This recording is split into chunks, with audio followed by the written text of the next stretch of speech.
What is also very important for us to understand is that the Great Tribulation is cut short by the rapture itself. So when Jesus said in Matthew 24, verse 29, immediately after the tribulation of those days, then this comports with the pre-wrath view that the rapture is post-trib.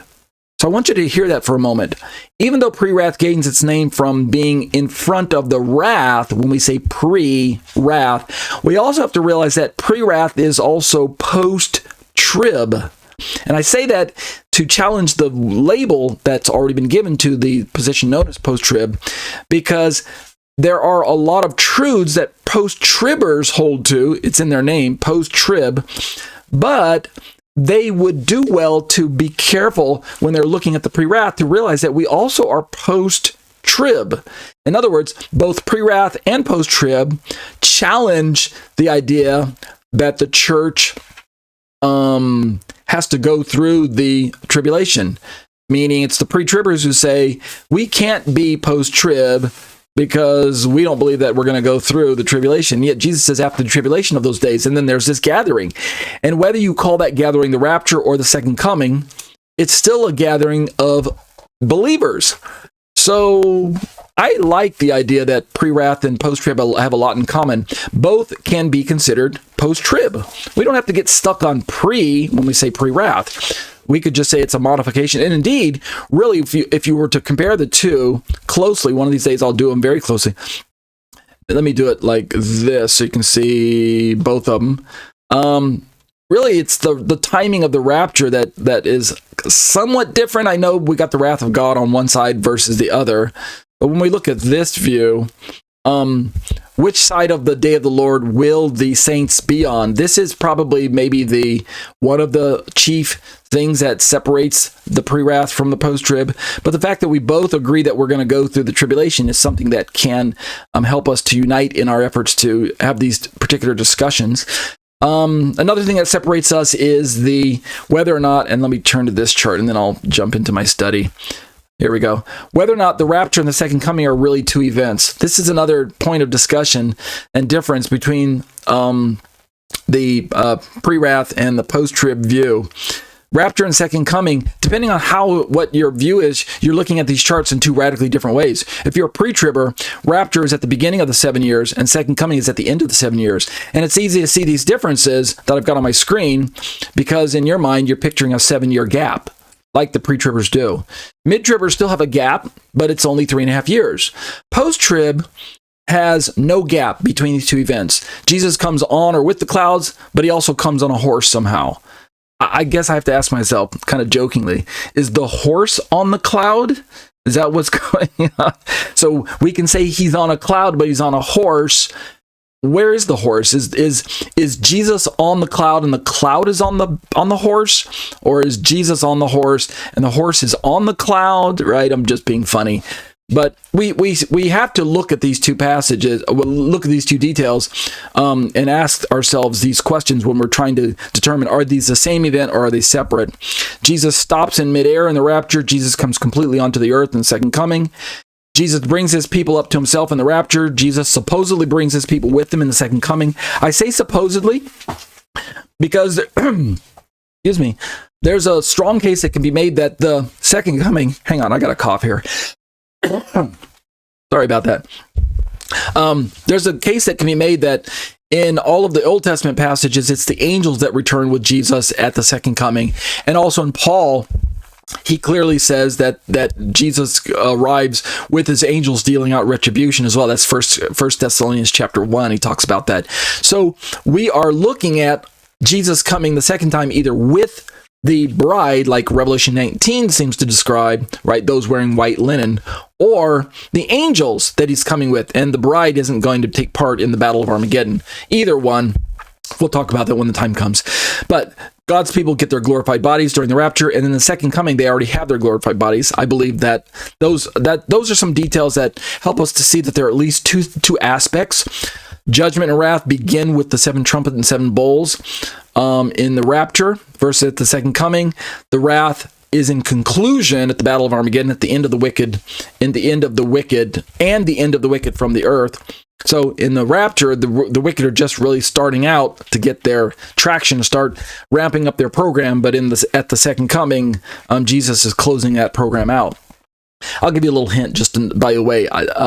When you read through the book of Revelation and start working your way from chapter 6 of Revelation through, say, chapter 19 of Revelation, so that big chunk of the book, 6 through 19, that's where we get a lot of details that help us figure out what's the difference, if any, between these two and the time frame, the duration, separation. I think even the post-tribbers would have to agree that rapture and second coming aren't exactly the same event. The rapture at least entails a going upward motion, and the second coming at least entails a downward movement, if we're talking about what we Christians are experiencing, right? We still have to go up briefly because we do meet the Lord in the air. Paul tells us that. So we have to go upwards, and even if it's just for a split second, to get changed out in our bodies, only to get plopped right back down to planet Earth and help Jesus Christ do battle with Antichrist at Armageddon, if that's your scenario of post-trib, which I don't hold to. Rapture has Antichrist and false prophet allowed 3 more years per Daniel as well, right? 42 weeks, 42 months, 3.5 years, 1,260 days, times and half a time that Daniel introduced to us. That is what we see in Rapture. And then second coming, by contrast, there's no more time left. Well, maybe there might be 30 days, but I don't even believe there's that. Antichrist and false prophet are captured and cast into the lake of fire. The devil's captured and sealed in the bottomless pit for 1,000 years. So these are also, again, some details. When we finally get to the book of Revelation and reach all the way back into the Old Testament, into Daniel, and snap those two pieces together, then we begin to see some more details as to, are these separate events? Or are they the same event? Is there a duration? How can we ascertain how long it is between a rapture event and a second coming event? In other words, let me go back to this chart and you'll see what I'm talking about. Let's go to the one that shows all of them. Let me park out here for a moment. If we consider asking ourselves, how long is the wrath of God? AKA what other people call the tribulation. What's the duration length? Not let alone when is the rapture? Just forget about that just for a split second. If we can ask the important question, what is the duration of the day of the Lord? If we can know how long that is, then we can answer the question as to, is the rapture and the second coming a separate event, or are they two parts of one event? We can kind of get our mind wrapped up. So the questions are related to one another in my understanding. The timing of the rapture and how long the day of the Lord are, and the timing, when the rapture happens, the length of the day of the Lord, and when the second coming happen, are all interconnected studies together. And so that's part of the job that we're going to be trying to do when we turn to these topics, particularly making a case for the pre-wrath view. All right. Having said all of that, at 30 minutes into the study, let's turn to where I left off last week. Here we go. We've been talking about challenging the pre-trib view only because it is the most popular view. It's the one that gets the challenge the most. The pre-wrath view currently hasn't been taken seriously enough, and so there's not enough research. I've read many different responses to the pre-wrath view from a pre-trib author's perspective, trying to review it and then refute it. And it's sad that there's not enough serious research on the pre-wrath view from a non-pre-wrath perspective, meaning, yes, we've got Marvin Rosenthal's book, The Pre-Wrath Rapture of the Church. Yes, we've got Robert Van Kamen's book, The Sign, as well as other smaller books on this topic. Yes, we've got authors such as Charles Cooper, who was also a student of Van Kampen, if I remember. Yes, we've got Aaron Eggman, who wrote the book, The Saints Go Up and the Wrath Comes Down. That's a pre-wrath perspective. Yes, we've got Alan Kirshner as well. Dr. Alan Kirshner wrote a series of books and is authoring. Currently, he's putting together one of the only comprehensive studies on the book of Revelation from a pre-wrath perspective, but unfortunately, it's still another several years out in the completion. He's working on it now, but he does have books available at his website, I think it's AlanKirshner.com. I've got a link to it in my description, so you can go look for it there below the YouTube video. But he's also a pre-wrather, and so we've got prominent pre-wrath authors that are explaining pre-wrath to people who aren't familiar with it. But because it's still so new, right? Remember I mentioned it's only about 30 years old. It still hasn't gained its traction in Christian circles. It is certainly not taught in seminaries, at least not on a serious level. It's only reviewed as a possible option. Pre-trib still rules the roost, like I mentioned earlier.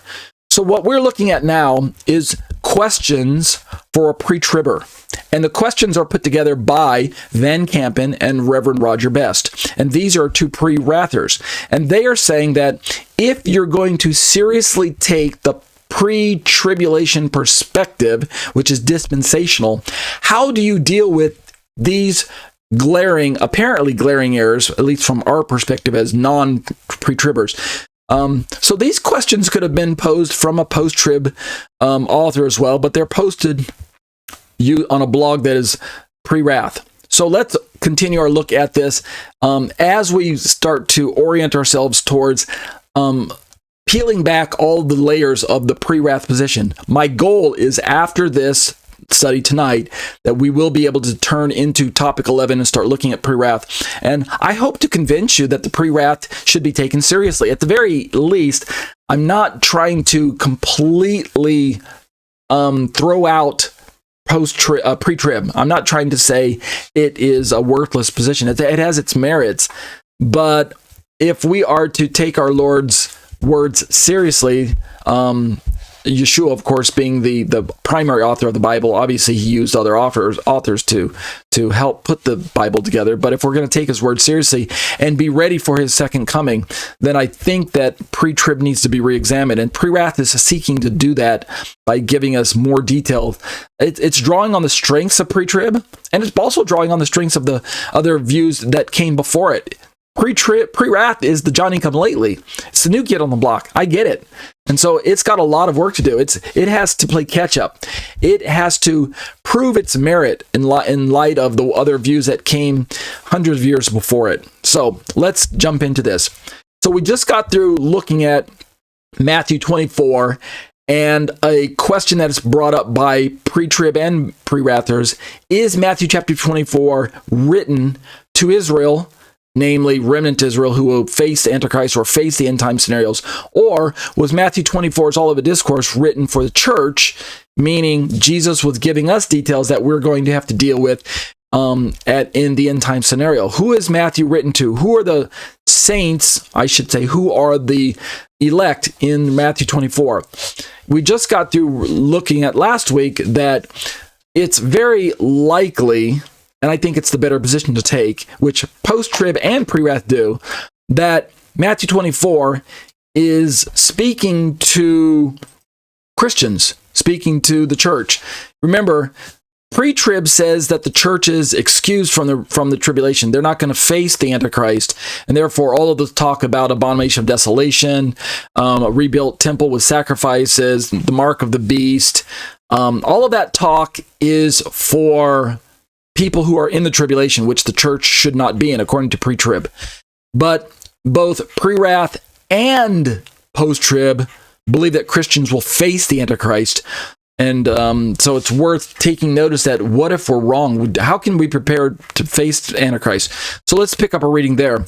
However, I say, this blog says, the pre-wrath position sees all of the book of Matthew as applicable to the church, and thereby consistent with the command of Christ to teach new believers that, and this is Jesus' words, all that I command you, right? Matthew 28:20. As such, this view permits us to accept the parallel teachings concerning the parousia of Christ recorded in the Gospels of Mark and Luke without the confusion of which Gospel is for the Jews and which is for the church, right? That's a very confusing teaching in my position. Pre-wrath resolves some of those difficulties, as does post-trib, by looking at all of the Gospels as relevant for all Christians. This includes Jews and Gentiles. But even though Rabbinic Judaism today is rejecting the Gospel, right? They don't read the New Testament. Unless you're an apologist like Tovia Singer or Who's the other apologist? I think Tovia Singer is the one who does the most study into the New Testament. There's another gentleman, not Tovia Singer, but Shmuley Boteach. He also is a Jewish apologist, but I don't think he reads the New Testament that much. Either way, let's just pick on Tovia Singer for a moment. Rabbinic Judaism doesn't read the New Testament, but that doesn't mean that the words that Jesus left us aren't applicable to Israel, right? God still loves Israel, still has a plan for Israel, still utilizing Israel. He hasn't given up on Israel, God forbid. However, the fact that Jewish people today aren't reading the New Testament by and large because of the poison of the rabbis, because of the leaven of the Pharisees, the poison of rabbinic Judaism, and their blindness to the gospel and who Yeshua truly is, that doesn't change the very real fact that the New Testament applies to them and they should be reading it. So if they want to be informed and ready for the end time scenario that they're going to take part in, that they're going to fall headlong into, right? Israel will face the Antichrist. Hello. They're going to have to make a decision too between choosing the man of sin and the sinless man, like I mentioned earlier. They have to make that choice between Satan versus Antichrist. Who are they going to choose? Well, if they would read the New Testament, they would be better prepared. So the pre-wrath view negates the question of why, if the teaching of Matthew is only for the Jews, and it is not, why is it included in the other Gospels if they are intended solely for the church? All right, so here's where we've been reading. Pre-tribulationism sees much, if not all, of the book of Matthew and most of the book of Revelation as not written for the church, but rather for unsaved Israel. Sorry about that. But for unsaved Israel that will come to know Christ during the 70th week. So when Jesus talked about the elect and being prepared, no one knows the day or the hour, and Jesus comes to gather the elect. According to the pre-trib view, that elect is the elect of Israel who comes to Christ during the tribulation. And according to the same pre-trib view, the gathering that Jesus is talking about in Matthew 24:31 is not the rapture, it's the second coming. Post-trib also locates that gathering with the second coming, but since their view conflates rapture with second coming, I suppose they can have their cake and eat it too by saying, yes, it's rapture, but it's second coming, because rapture and second coming are the same event. So if you're having a discussion with a post-tribber and you're asking them, what is the gathering in Matthew 24? It's entirely possible that they would say that that gathering is for the church, but that gathering is for Israel, because the gathering is the same. It's the same. The rapture and the second coming are the same event. There's no separation between the two. So that means the elect is both Israel and the church, and the gathering is both Israel and the church, and the event is both the rapture and the second coming. That would be their perspective, at least as far as I can understand their view. Pre-wrath says, no, they aren't the same event, but there are some similarities between the events. There are differences, but there are similarities. There's a trumpet at both events, both rapture and second coming. There's a trumpet mentioned in passages related to these events. There's obviously Jesus at both events. There's a gathering at both events. In some regards, there's a gathering. Although I don't believe, we're going to find out in time that as a pre-wrath, we don't actually place the gathering of Israel at the Battle of Armageddon. Meaning the salvation of Israel and the gathering together of Israel unto the Lord, actually, according to a pre-wrath, I'm giving you a preview now, actually takes place 30 days prior to the Battle of Armageddon. So the gathering isn't the gathering of Israel. It's the gathering of the church. Therefore, what is taking place at Battle of Armageddon? Just that, not a gathering together of believers, but a gathering together of Antichrist and all the nations who come to do battle against Jesus. And of course, Jesus wins. If there's any gathering, it's the gathering in the valley of that's kind of referred to as Har Megiddo, near the Mount of Megiddo in that valley. But they're really amassing around Jerusalem, as the Old Testament describes. And thus, it's a battle that takes place in Jerusalem because Jesus' feet touched down on the Mount of Olives, split that thing in half. So we'll talk about that in time. But how can the church not be in mind in these key passages in light of the given audiences to whom these books were written? Revelation 1:7, which are his bondservants, and 22:16, the churches, and Matthew 28:20, the new disciples from all the nations. In reality, pre-tribulationism accomplishes for the conservative Christian what he dare not do with culture. Liberalism throws out Scripture because it says it's cultural. Pre-tribulationism throws Scripture into what Greek scholar Samuel Tregelles calls the Jewish wastebasket because it says it's not applicable to the church. This is the poison of dispensationalism that takes Jewish theology and Jewish relevance and separates it from the church of God and from the people of God, segregates it off to a different side, and says that God's dealings with the church and God's dealings with Israel are completely separate programs that can't be overlapped. And in so doing, we create a sense of what we say in psychology as othering, where there's us and there are the others. Excuse me. And in those descriptions, the others are generally viewed in an unfavorable light. Those Jews who don't believe in Jesus are others, meaning they're not really Christians. They're not part of the church. They're not part of the bride of Christ. They're the others. They're those people who have rejected Jesus. God's going to deal with them somehow. He still loves them. He has a plan for them, but nevertheless, they're not part of us. They are other. That's what we're talking about when we say the Jewish wastebasket.